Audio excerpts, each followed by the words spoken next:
ಹರೇ ಕೃಷ್ಣ, ನಮಸ್ಕಾರ. ಇಂದು ನಾವು ಶ್ರೀಮದ್ ಭಗವದ್ಗೀತೆಯ ಒಂದು ವಿಶೇಷ ಶೈಲಿಯ ಹಾಡಿನ ರೂಪವನ್ನು ಹೇಳ್ತಾ ಇದ್ದೇವೆ. ಎಲ್ಲರೂ ಕೇಳಿ ಕೃಷ್ಣನ ಭಕ್ತಿಗೆ ಪಾತ್ರರಾಗಿ ಅಂತ ಹೇಳಿ ಹೇಳ್ಕೊಳ್ತಾ ಇದ್ದೇನೆ. ವಿಶ್ವವ್ಯಾಪಕ ಗ್ರಂಥವು ಗೀತೆ, ಉಪನಿಷತ್ತುಗಳ ಸಾರವು ಗೀತೆ. ಭಗವಾನ್ ಕೃಷ್ಣನು ಪಾರ್ಥಗೆ ಹೇಳಿದ ಬುದ್ಧಿಯ ಮಾತುಗಳೀ ಗೀತೆ. 700 ಶ್ಲೋಕದ ಗ್ರಂಥವು ಗೀತೆ, ನೋಡಲು ತುಂಬ ಚಿಕ್ಕದಹುದು. ಮೂರ್ತಿ ಚಿಕ್ಕದು ಆದರೂ ಅದರ ಕೀರ್ತಿ ಮಾತ್ರ ಬಹುದೊಡ್ಡದು. ಇಹದಲ್ಲಿ ಸುಖವನ್ನು ಪಡೆಯಲು ನಾವು ದಾರಿಯ ಇದರಲ್ಲಿ ಕಾಣುವೆವು. ಪರದಲ್ಲಿ ಶಾಂತಿಯ ಹೊಂದಲು ನಾವು ಗೀತೆಯಲ್ಲಿ ದಾರಿಯ ಕಾಣುವೆವು. ಆಣಿಮುತ್ತಿನ ಭಾರತ ಸರಕೆ, ರತ್ನದ ಪದಕವು ಈ ಗೀತೆ. ಜಾಣವ್ಯಾಸರು ಭಾರತ ಮಧ್ಯದಿ ಗೀತಾ ಪದಕವನಿಟ್ಟಿಹರು. ಈ ಪದಕದ ಮಹತ್ವ ಇಷ್ಟೆಂದು ಹೇಳಲು ಶೇಷನು ಕೂಡ ಬಳಲುವನು. ಮಂದಮತಿಯು ನಾನೇನೆನ್ನಲು ತಿಳಿಯದೆ ತುಂಬ ನರಳುವೆನು. ಗೀತೆಯ ಹಿನ್ನೆಲೆಗ ದುಷ್ಟ ದುರ್ಯೋಧನ ಕರೆದನು ಧರ್ಮನ ಪಗಡೆಯಾಟಕ್ಕೆ ಬಾರೆಂದು. ಅಷ್ಟಮ ಶನಿಯ ಕಾಟದಿಂದ ಒಪ್ಪಿದನವನು ಅದಕಂದು. ಸೋತರೆ ಕಾಡಲಿ 12 ವರ್ಷ, ಇನ್ನೊಂದು ವರ್ಷ ಅಜ್ಞಾತ. ಅಜ್ಞಾತದಲ್ಲಿ ಗುರುತಿಸಿದಲ್ಲಿ ತಿರುಗಿ ವನವಾಸಜ್ಞಾತ. ಉಭತ್ರಯರು ಇದಕ್ಕೊಪ್ಪಿದರು, ಆಟವು ಮೊದಲಾಯ್ತಾವಾಗ. ಅಯ್ಯೋ ಪಾಪ ಸೋತನು ಧರ್ಮಜ, ಕಾಡಿಗೆ ಹೊರಟನು ಆವಾಗ. ವನವಾಸವತ ತೀರಿಸಿಕೊಂಡು ಅಜ್ಞಾತ ಸ್ಥಳವನ್ನು ನಿರ್ಧರಿಸಿ, ಪರಿವಾರದೊಡನೆ ಹೋದನು ಧರ್ಮನು ಸನ್ಯಾಸಿ ವೇಷವ ಸ್ವೀಕರಿಸಿ. 13 ವರ್ಷ ಹೊರಗಿದ್ದು ಬಂದನು ಧರ್ಮಜ ಹಿಂದಕ್ಕೆ. ಪುರಜನರೆಲ್ಲರೂ ಸಂತಸದಿಂದ ಬರಮಾಡಿಕೊಂಡರು ರಾಜ್ಯಕ್ಕೆ. ಹಿರಿಯರು ಕಿರಿಯರು ಎಲ್ಲರೂ ಸೇರಿ ರಾಜ್ಯವ ಕೊಡಿಸಲು ಮನ ಮಾಡಿ. ಕೌರವರಾಯನ ಕಂಡರು ಅವರು, ಹಿಂದಕ್ಕೆ ರಾಜ್ಯವ ಕೊಡೆಂದರು. ಆಗದು ಆಗದು ಆಗದು ಎಂದು ಖಂಡಿತ ಹೇಳಿದ ಕೌರವನು.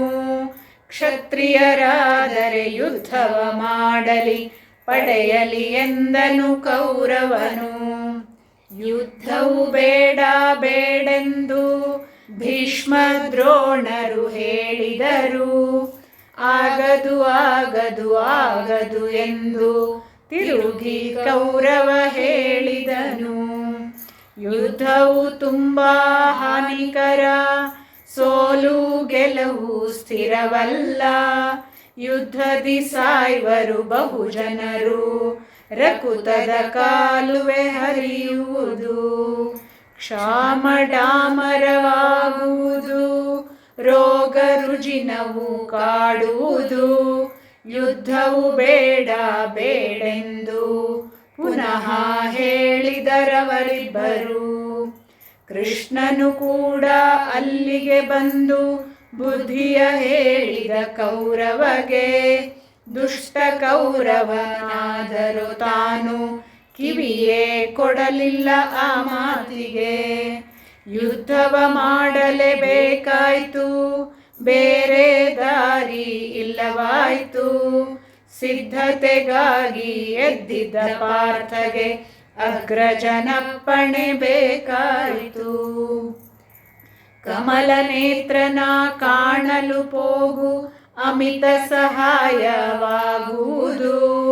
ಕಮಲನಯನನ ಅಪ್ಪಣೆ ಪಡೆದರೆ ಕ್ಷೇಮವು ನಮಗೆ ಆಗುವುದು. ಕೃಷ್ಣನ ಕಾಣಲು ಹರ್ಷಿತನಾಗಿ ಹೊರಟನು ಪಾರ್ಥ ತಕ್ಷಣವೇ.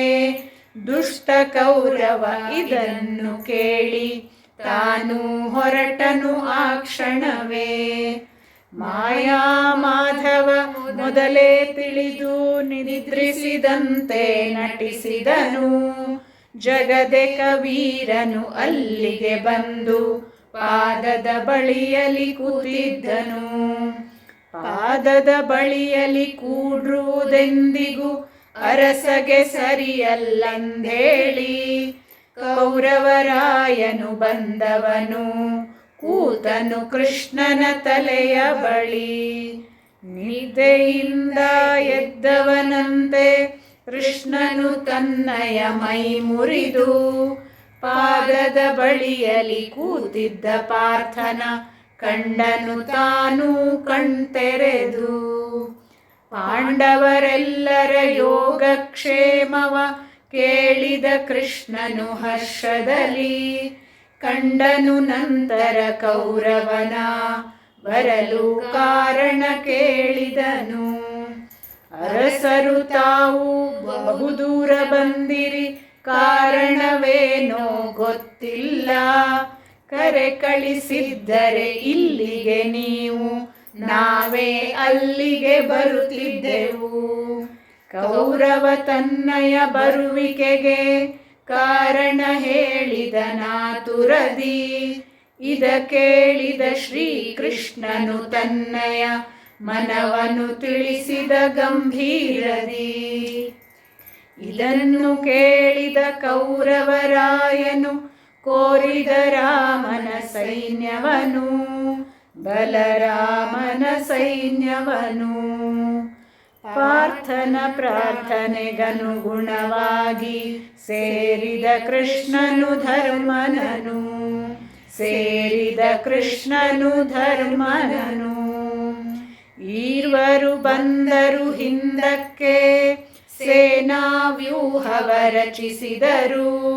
ದೃಷ್ಟದ್ಯುಮ್ನನು ರಚಿಸಿದ ವ್ಯೂಹವ ಕಂಡನು ಕೌರವ ಕಾತರದಿ. ಭೀಷ್ಮ ದ್ರೋಣರು ಕರ್ಣಾದಿಗಳು ಅಶ್ವತ್ಥಾಮರು ಕೃಪರು ಸಹ ಕೌರವ ಪಕ್ಷವ ಹಿಡಿದು ತಾವು ಪ್ರಾಣವ ಕೊಡಲು ಅನುವಾದರು. 7 ಕ್ಷೋಹಿಣಿ ಸೈನ್ಯವು ಸೇರಿತು ಪಾಂಡವ ಪುತ್ರನ ಕಡೆಯಲ್ಲಿ. 11 ಜಮಾವಣೆ ಕೌರವರಾಯನ ಕಡೆಯಲ್ಲಿ. 1 ಕ್ಷೋಹಿಣಿ ಲೆಕ್ಕವ ಮಾಡಲು ರಥಗಳ ಸಮವು ಆನೆಗಳು, ಆನೆಯ ತ್ರಿಗುಣವು ಕುದುರೆಗಳು, ರಥವೈದರ ಲಬ್ಧವು ಕಾಲಾಳು. ಶಂಖ ಭೇರಿ ಮೃದಂಗ ಕಹಳೆ ಎಲ್ಲವೂ ಒಟ್ಟಿಗೆ ಮೊಳಗಿದವು.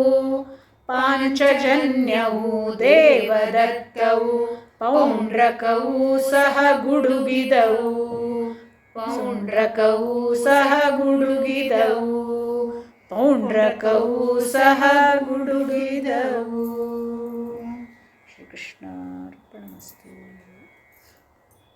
ಮುಂದಿನ ಒಂದು ಭಾಗದಲ್ಲಿ ನೋಡೋಣ. ಧನ್ಯವಾದಗಳು.